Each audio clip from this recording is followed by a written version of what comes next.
Media మిత్రులందరూ నమస్కారం.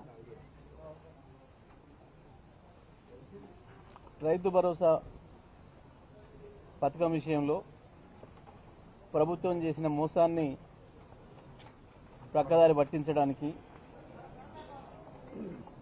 రైతులలో ప్రజల్లో ఆ చర్చ రానియకుండా చేయడానికి ఈ రాష్ట్ర కాంగ్రెస్ ప్రభుత్వం చేసిన డైవర్షన్ పాలిటిక్స్ లో భాగంగా పెట్టబడ్డ ఓ చెత్త కేసు ఫార్ములా ఈ కేసు. ఈ కేసు విషయంలో మేము బీఆర్ఎస్ పార్టీ నుండి మా కార్యనిర్వాహక అధ్యక్షుడు నాటి పురపాలక ఇండస్ట్రియల్ శాఖ మంత్రి గారు కేటీ రామారావు గారు తన పైన పెట్టిన కేసు ఏదైతే ఉందో దానికి సంబంధించి మేము ప్రజల్లో వాస్తవాలను చెప్తూ ప్రభుత్వం యొక్క ఉద్దేశాన్ని ఎండగడుతూ ఎప్పటికప్పుడు రైతాంగాన్ని మేల్కొల్పుతూ ప్రయత్నం చేస్తూనే మరొక వైపు చట్టపరంగా మాకున్న అన్ని అవకాశాలను కూడా వినియోగించాలి. కాబట్టి తను ఒక పౌరుడిగా తనకున్న అవకాశాలని వినియోగించుకోవడం కొరకు ఈ నిరాధారమైన ఆరోపణల విషయంలో అసలు దీంట్లో నా మీద పెట్టబడ్డ కేసు అక్రమం అని చెప్పి వారు వేసిన పిటిషన్ విషయంలో ఇవాళ హైకోర్టు తీర్పును తీసుకొని పాపం కాంగ్రెస్ నాయకులు సంబురాలు చేసుకుంటున్నారు. సంతోషం, మీ పనికి అంతే. మేమేమో రైతులకు సేవ చేసి రైతు బంధు ఇచ్చి సంబురాలు చేసుకున్నాం, మీరు కేసులతో సంబురాలు చేసుకుంటున్నారు.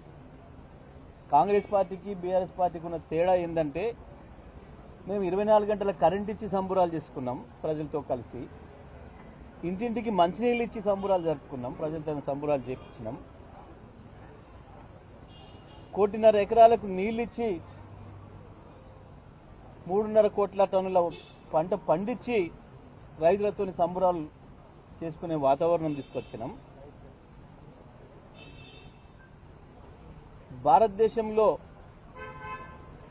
వ్యవసాయ రంగంతో పాటు అనేక రంగాల్ని నెంబర్ 1గా చేసి ఈ రాష్ట్రం తలెత్తుకొని నిలబడే విధంగా, నేను తెలంగాణ పౌరుని అని చెప్పి గర్వపడే విధంగా కేసీఆర్ గారి నాయకత్వంలో ఈ రాష్ట్రాన్ని తయారు చేసి ప్రతి తెలంగాణ బిడ్డ సంబురాలు జరుపుకునే వాతావరణాన్ని మేము సృష్టించినాం. కానీ పాపం రేవంత్ రెడ్డి ఆయన అనుచరులు మా నాయకుల మీద ఎవరైతే ఈ ప్రభుత్వ దుర్మార్గాలకు వ్యతిరేకంగా పోరాటం చేస్తున్నారో, ప్రజలకు అండగా నిలబడుతున్నారో, మీ చేత దారుణంగా దోపిడీకి మోసానికి గురైతున్న ప్రజలకు అండగా రక్షణగా నిలబడుతున్నారో వాళ్ళపైన కేసులు పెట్టి పాపం సంబురాలు చేసుకొని క్షణికానందం, శనకానందం, రాక్షసానందం పొందుతున్నారు. మీ ఆనందాలు కొన్ని క్షణాలే ఉంటాయి, తప్పకుండా న్యాయమే గెలుస్తుంది, అందులో సందేహం లేదు. మాకు ఇంకా చాలా అవకాశాలు ఉన్నాయి. ఒకవైపు లీగల్గా చట్టపరంగా ఉన్న అవకాశాలని వినియోగించుకుంటూనే మరొక వైపు ప్రజాక్షేత్రంలో మిమ్మల్ని ఎండగడతాం, మిమ్మల్ని దోషులుగా నిలబెడతాం, ప్రజల చేతనే మీకు శిక్ష వేపిస్తాం, అందులో సందేహమేం లేదు. మేము మళ్ళీ చెప్తున్నాం, రాసి పెట్టుకోండి, ఈ ఫార్ములా కేసులో తప్పకుండా రేవంత్ రెడ్డి శిక్షకు గురవుతాడు. రేపటి నాటికి చట్టాన్ని పూర్తిగా దుర్వినియోగం చేసి లేనివి సృష్టించి ఒకరిద్దరు తాబేదారులైన అధికారులను అడ్డం పెట్టుకొని మీరు చేస్తున్న కుట్రలు కుయుక్తులు మీ పన్నాగాలు ఎంతకాలం సాగవు. చట్టం చాలా పెద్దది, చాలా గొప్పది.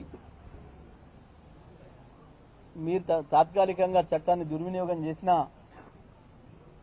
అంతిమంగా న్యాయమే గెలిచేది, అందులో సందేహం లేదు. ఇవాళ ఈ కేసుకు సంబంధించి కేటీఆర్ గారు నిర్దోషిగా ఒక మల్లెపువ్వులాగా కడిగిన ముత్యంలాగా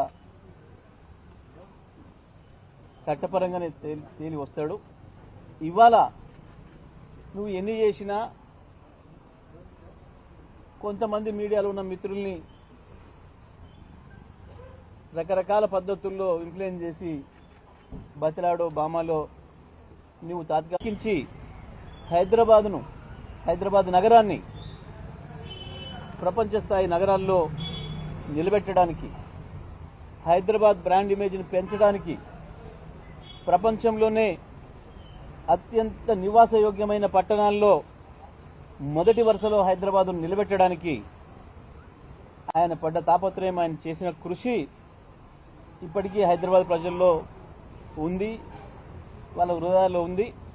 నువ్వు చేసే పనుల వల్ల ఇంకా మరింత బలపడుతుంది తప్ప నీ చిల్లర వేషాలతోని గందరగోళంలో పడి ఆగమైపోయే వాళ్ళు ఎవరు కూడా లేరు. హైదరాబాద్ ఇప్పటికే ఒకసారి చెప్పింది, మళ్ళీ చెప్తుంది, ఇంకా బలంగా కూడా చెప్తుంది, మేము కేటీఆర్ వైపే ఉన్నాం అనే విషయం, కేటీఆర్ మా కొరకే చేసిండు అనే విషయం, ఆయనకు కేసీఆర్ ఇచ్చిన అవకాశాన్ని ప్రతి క్షణం ఈ హైదరాబాద్ అభివృద్ధికి, దీని బ్రాండ్ ఇమేజ్కి వినియోగించిండనే విషయం స్పష్టంగా హైదరాబాద్ ప్రజల గుండెల్లో ఉన్నది, ఉంటుంది. మీ చిల్లర ప్రయత్నాలు ఏవి కూడా కొసెల్లవు.